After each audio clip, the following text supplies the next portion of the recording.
ఒక అందమైన లోయలో పచ్చని కొండల మధ్య చంద్రాపురం అనే గ్రామం ఉండేది. అక్కడి ప్రజలు సంతోషంగా బంగారు పంట పొలాలు, మెరిసే నదుల మధ్య జీవించేవారు. కాని అటవీ లోతుల్లో ఒక పురాతన మర్రి చెట్టు నిలిచుండేది. చెట్టు గాలితో మెల్లగా మాటలాడుతుండేదా. అందరూ చెబుతూ ఉండేవారు, ఆ చెట్టు గూఢమైన శక్తులను కలిగి ఉందని.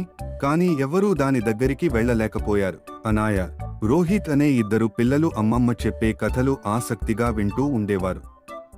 అందరూ చెబుతారు, ఆ చెట్టు కోరికలు నెరవేరుస్తుందట, అమ్మమ్మ చెప్పింది. ఆ మాటలు విని వారిద్దరూ ఆ చెట్టును కనుగొనాలని నిర్ణయించుకున్నారు. అటవీ మార్గంలో వారు నడుస్తూ వెళ్లారు. అడవి లోపలికి వెళ్లే కొద్దీ చుట్టూ చీకటిగా మారింది. పక్షుల కిలకిల రేవలు కూడా వినిపించక వెనక్కి వెళ్లిపోవాలని చెబుతున్నట్లు అనిపించింది.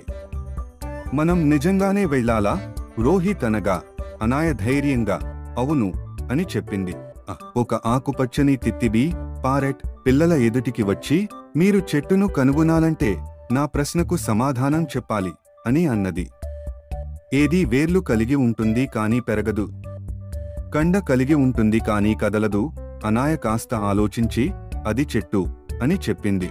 తిత్తిబి ఆనందంగా కూతివేసి ఒక వెలుగు మార్గాన్ని చూపించింది.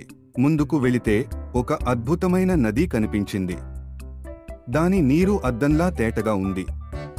వారిద్దరూ ఆ నీటిలో చూసుకోగా వారి ప్రతిబింబాలు మాటలు చెప్పడం ప్రారంభించాయి. మీరు ఏమి కోరుకుంటున్నారు?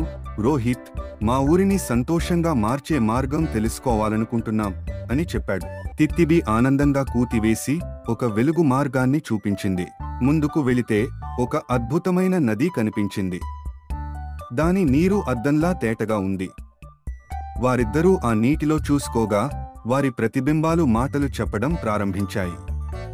మీరు ఏమి కోరుకుంటున్నారు? రోహిత్, మా ఊరిని సంతోషంగా మార్చే మార్గం తెలుసుకోవాలనుకుంటున్నాం అని చెప్పాడు. నది మెల్లగా ఉప్పొంగి వారి కోసం ఒక వంతెనగా మారింది.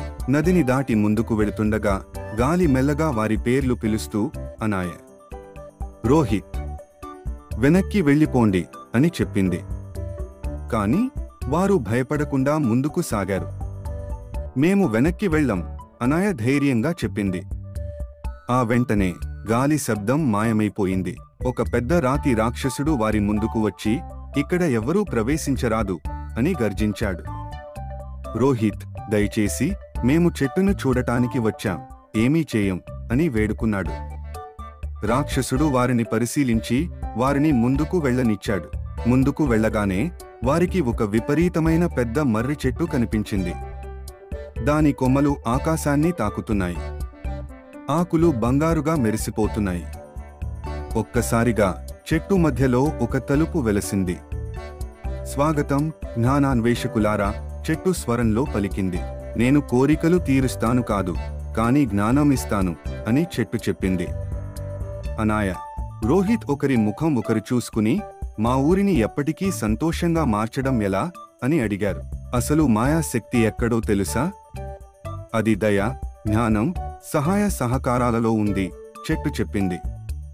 మీరు నేర్చుకున్నదాన్ని అందరికీ చెప్పండి, అప్పుడు మీ ఊరు ఎప్పటికీ సంతోషంగా ఉంటుంది. పిల్లలు ధైర్యంగా తిరిగి వెళ్లారు. మార్గంలో వారి ముందుగా వచ్చిన తిత్తిబి, నది, రాక్షసుడు అందరూ నవ్వుతూ వారిని ఆశీర్వదించారు. వారిద్దరూ ఇప్పుడెవరితోనూ భయపడకుండా గర్వంగా ఉన్నారు. గ్రామానికి చేరుకున్నవారు అందరినీ పిలిచి చెట్టు నుండి నేర్చుకున్న విషయాలను వివరించారు. మనకు సహాయం చేయడం, కొత్త విషయాలు నేర్చుకోవడం, ఒకరికొకరు అండగా ఉండడమే నిజమైన మాయాశక్తి, అనాయ చెప్పింది. క్రమంగా గ్రామం మారిపోయింది. పొరుగువారు ఒకరికి ఒకరు సహాయం చేయడం ప్రారంభించారు. పిల్లలు కొత్త విషయాలు నేర్చుకుంటున్నారు. గ్రామం ఆనందంగా పచ్చగా మారిపోయింది. ఒక రాత్రి పిల్లలు నిద్రిస్తున్నప్పుడు మర్రి చెట్టు ఆకులు మెల్లగా కదిలాయి. గాలిలో ఒక మృదువైన స్వరం వినిపించింది. అభినందనలు పిల్లలారా, ఆకాశంలోని నక్షత్రాలు మరింత ప్రకాశించాయి, గ్రామంపై ఆశీర్వాదంగా మెరిశాయి. నిజమైన మాయాశక్తి కోరికలు నెరవేర్చడంలో లేదు, అది మన మంచి పనుల్లో, జ్ఞానంలో, ఇతరులకు సహాయపడటంలో ఉంది. Please subscribe to our channel.